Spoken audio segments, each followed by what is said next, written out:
Olá, quinto ano. Espero que vocês estejam bem, tá bom? Se cuidando, tá certo? Sabemos que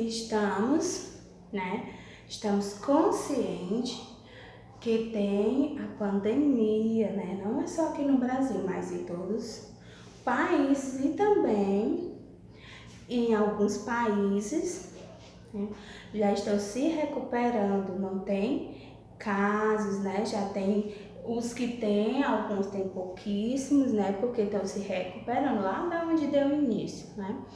Então também devemos continuar em casa, nos preservando, para que isso aconteça também aqui no Brasil, não é isso? Força, pedir a Deus, orar a Deus, agradecer pela nossa saúde, né? E continuar orando e pedindo, né? Que acabe e que ficamos todos em paz e que esse vírus não possa chegar até a nossa casa, né? Temos fé e pedimos que isso não aconteça, tá bom? Então eu espero que vocês se cuidem mesmo, tá bom? Só saia se for necessário. Hoje, a nossa aula de redação, nós vamos fazer no nosso livro de língua portuguesa. Bom, corre lá, pega o livro. Tô esperando. Já pegou? Então podemos começar, né? Então a nossa aula é sobre xilografura, o complemento da nossa aula de interpretação de texto na aula passada, segunda-feira passada, tá bom? Então vamos lá. Na página 147, nós vamos conhecer e relembrar e recordar sobre o que é uma xilografura. É muito comum na cultura nordestina, ou seja, na nossa região nordestina, o artista faz um desenho na madeira, na matriz, como uma espécie de faca chamada goiva, e coloca tinta sobre toda a superfície da matriz. Em seguida, põe uma folha de papel e retira delicadamente a folha, obtendo a impressão. Mas vocês sabem também que nós podemos fazer com outros materiais, né? Aula passada nós vimos que a xilografura pode ser feita no isopor, desenho com a caneta, né? Bem profundo, passa a tinta guache e pode fazer esse mesmo percurso de movimentar, colocar numa folha, né? E tirar delicadamente. Então, deixa eu lembrar para vocês aqui o que é uma xilografura, mostrar a imagem para vocês.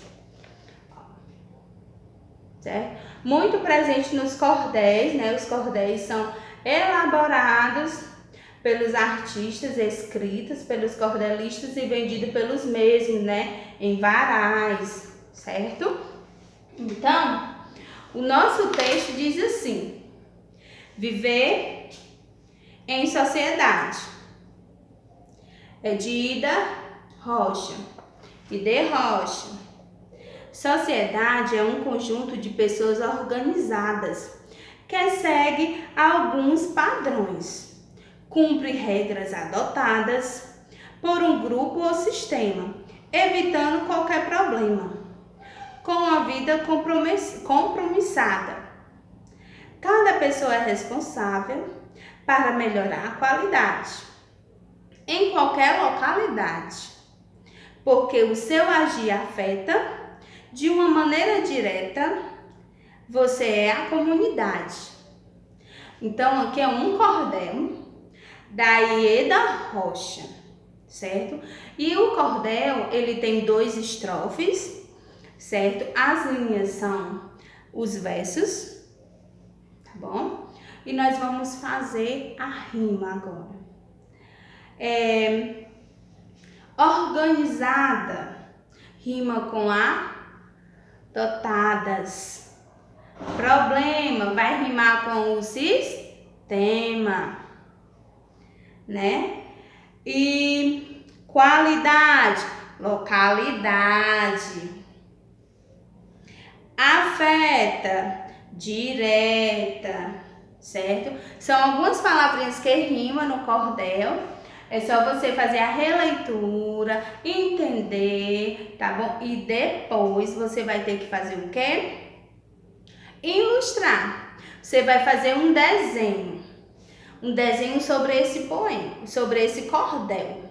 Tia, mas se eu quiser fazer a técnica artesanal da xilografura, eu posso? Deve, tá bom? Você já conhece o processo, então você pode fazer, certo? Espero que saiam excelentes desenhos, porque eu sei que vocês gostam muito de desenhar, certo?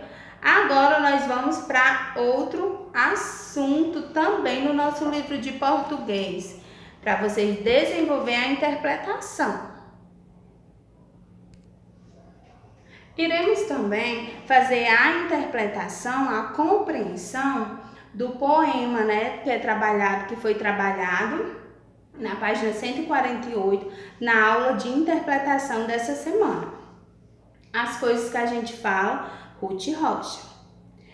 As coisas que a gente fala saem da boca da gente e vão voando, correndo sempre para frente, entrando pelos ouvidos de quem está presente.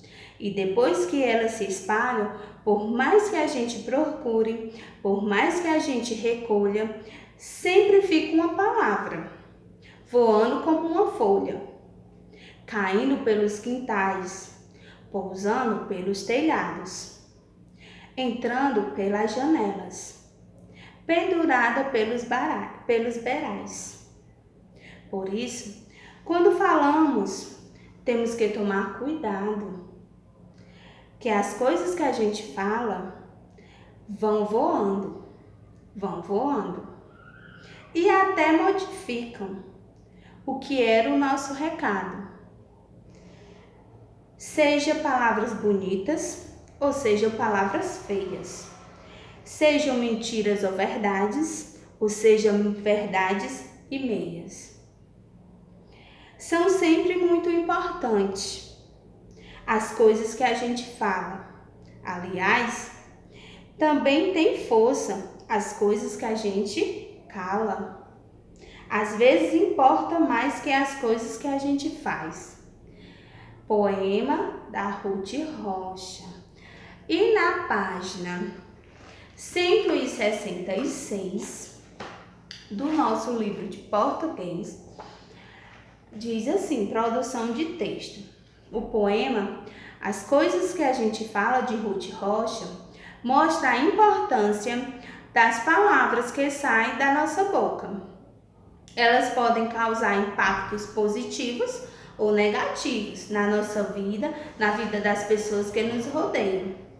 A autora utiliza um poema para falar de um assunto tão corriqueiro, né? Tão conhecido, tão vivido, né? A autora utiliza um poema para falar do nosso dia a dia. Quando a gente dialoga, né, conversa, sempre a gente usa as palavras. E nessa questão de conversar, é que nós devemos ter cuidado no que vamos falar, como vamos ser interpretados, né? Então, os poemas são gêneros textuais, certo? Que geralmente estão estruturados por versos e estrofes, né? Que tornam uma linguagem bela e que desperta as nossas emoções. Vocês vão interpretar dois itens. O primeiro, se você continuar o poema de Ruth Rocha, que verso você acrescentaria?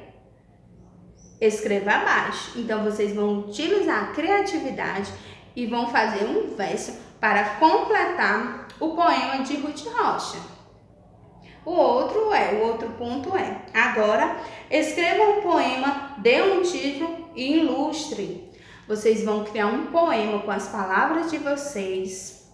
Eu sei que vocês conseguem, porque vocês são crianças bastante inteligentes, crianças que gostam de conversar, de falar. Então, agora é hora de utilizar essas palavras para elaborar, criar um poema. E depois vão ilustrar o poema de vocês, tá bom?